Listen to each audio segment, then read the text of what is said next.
Food, the lifeblood of any society that keeps all of us meatbags alive long enough to work the 40 or so hours a week to pay for more food.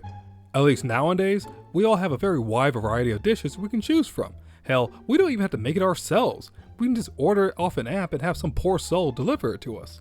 We eat so much in our modern society that it's literally killing us faster than anything else nowadays. What a nice problem to have, since most people in history have had the exact opposite problem. They couldn't get enough food sometimes to even make it to the next day. And that was during good times. When a famine struck back in the day, people would be lucky to find a crumb to last them just a day or two. And typically, people could expect to go through a famine at least a few times during their life, if they managed to live that long. People could never know when one might strike, but they always knew the impact of one. Starvation, disease, major social disorder. People tend to get very bloodthirsty when they can't eat. So governments try to keep their people fed well enough just so they don't get overthrown. But there are also times when governments don't give a rat's ass what happens to their people and allow things to take their course, or even worse, speed things up. And that's what we're going to talk about today, one of the worst famines in history that was caused by government neglect, the Great Irish Famine. The year is 1844. Ireland has officially been part of the United Kingdom for 44 years now, and times are hard. Ireland is rapidly growing with 8 million people on the island, but there is not enough food to go around for everyone. Even worse, most people could barely afford to buy much food since 3/4 of all workers in the country were unemployed. Yes, you heard me right. The only people making a real living were landlords, who were nearly all English noble families who were honestly absentee landlords, leaving all of their responsibilities to their goons, the middlemen. These men dealt with land management for their lords, leasing large tracts of land from their lords for fixed rates. Then, they exploited the poor peasant farmers with outrageously high rents for tiny parcels of land, since they really had no other options.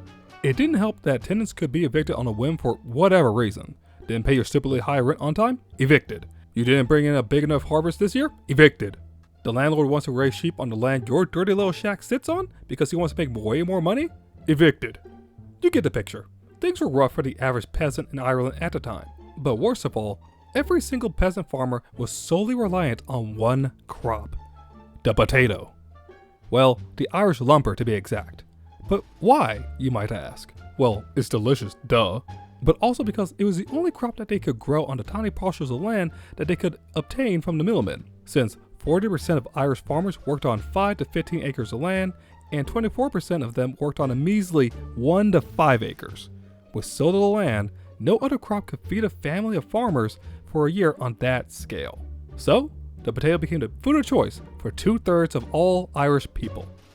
While across the ocean, a disaster was brewing on the horizon.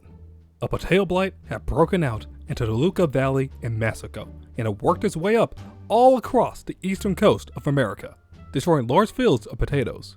Then the blight leapt across the ocean all the way over to Europe, with the help of some nice sailors. Once it made landfall in Europe, the blight rapidly spread across the continent.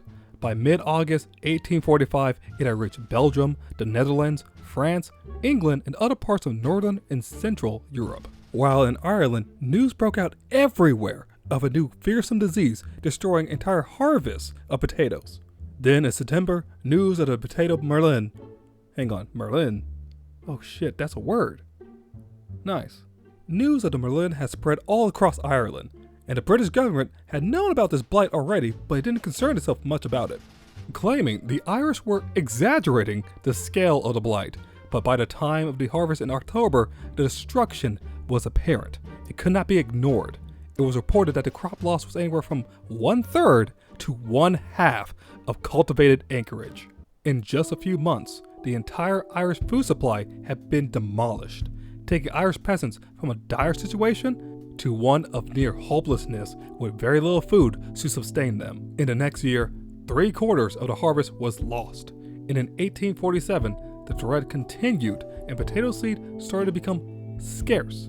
Hunger would become the norm for the average person in Ireland as many families started to starve from crop failure. It's established that a little over 1 million people starved or died from disease during this period. To add insult to injury, peasant farmers would also still have to manage to pay their high rents somehow during this disaster, even though their entire livelihoods were rotting away in the fields.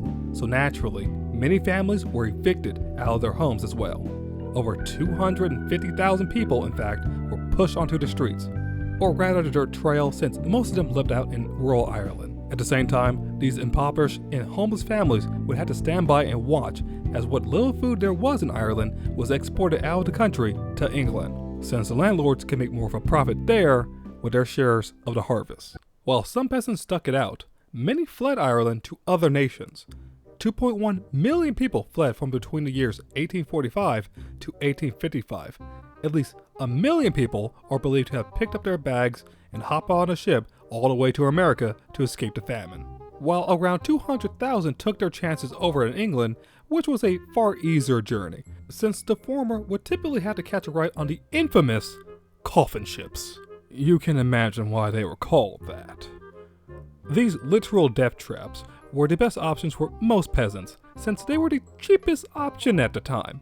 The only downsides were, well, the many downsides were that they provided as little food, water, and living space as legally possible. And that's if you were lucky to ride one that followed the law, since it was very common for passengers to die during voyages on these vessels from starvation. Anywhere from 20 to 50% of passengers would never make it to their destinations alive.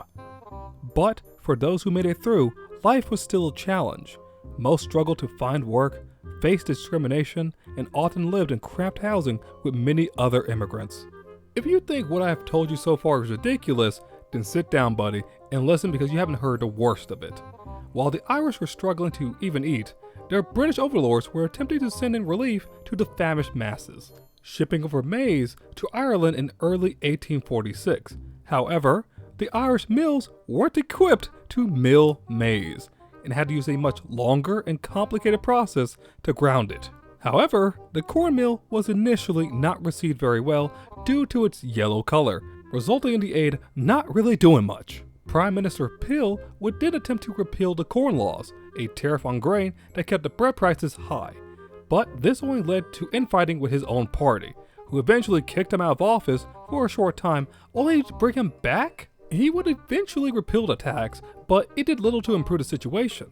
After a few more failed policies in public works to bring in more money to Ireland, he was forced to resign, and replaced by the Whig leader John Russell, who had a completely different view on how to handle the whole famine situation in Ireland. Russell believed that a laissez-faire approach was the best method to deal with the crisis, believing that the free market would provide the food the Irish people need.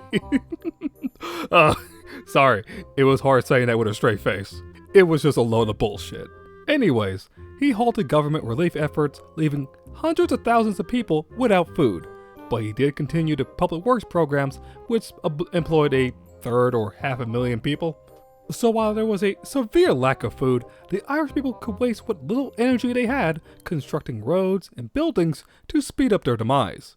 But why did he do this, you might ask? Well, I believe Charles Trevelyan, a civil servant in charge of administration of government relief, told it best when he wrote to Edward Twilton in a letter about his party's aims for the famine, quoting, "We must not complain of what we really want to obtain.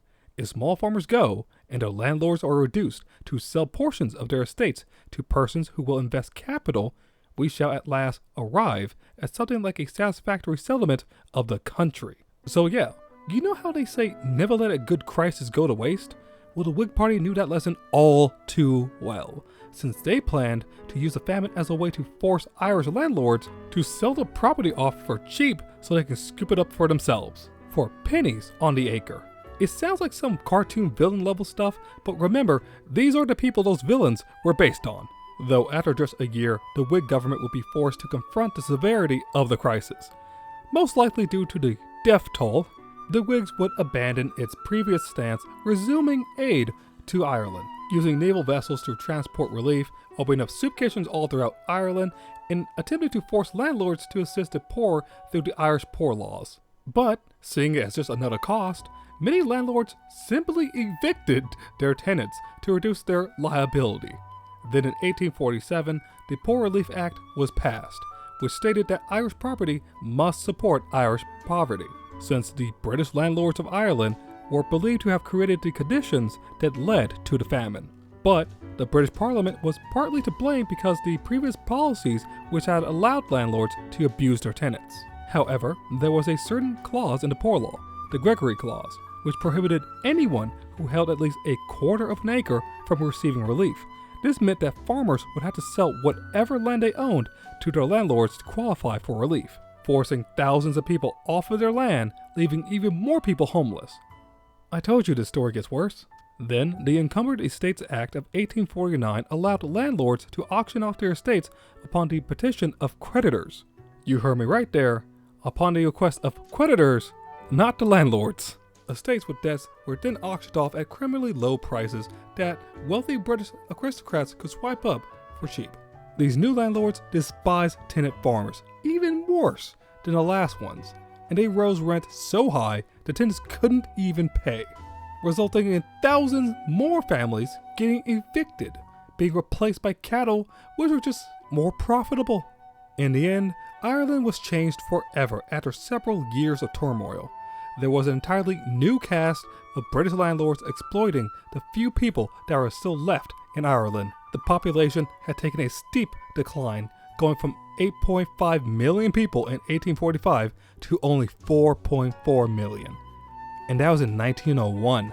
The population has still not fully recovered from this event. The total population currently is just a little over 7 million, though to be honest, going by current birth rates, I don't think it's going to be reaching anywhere near 8 million anytime soon. Due to the British response to the famine at the time, the Irish people's grudge against the British would only fester and worsen in the oncoming years, which led to much civil unrest between the two people going forward. All in all, the Irish famine was a disaster that no one could have handled on their own, but it was also one that could have been avoided if there was simply more crop variety in Ireland at the time. But due to abusive landlords and middlemen, the famine was simply bound to happen at the scale it did in Ireland. Thank you for watching, everyone. If you liked the video, then please give me a like and subscribe if you haven't already. I want to try something a little different with this video and cover an event instead of a historical person. I think it was an interesting video to make for myself, but I want to know what you all think. Did you enjoy it? Should I make more videos like this in the future? Let me know in the comments, and I'll see you guys later.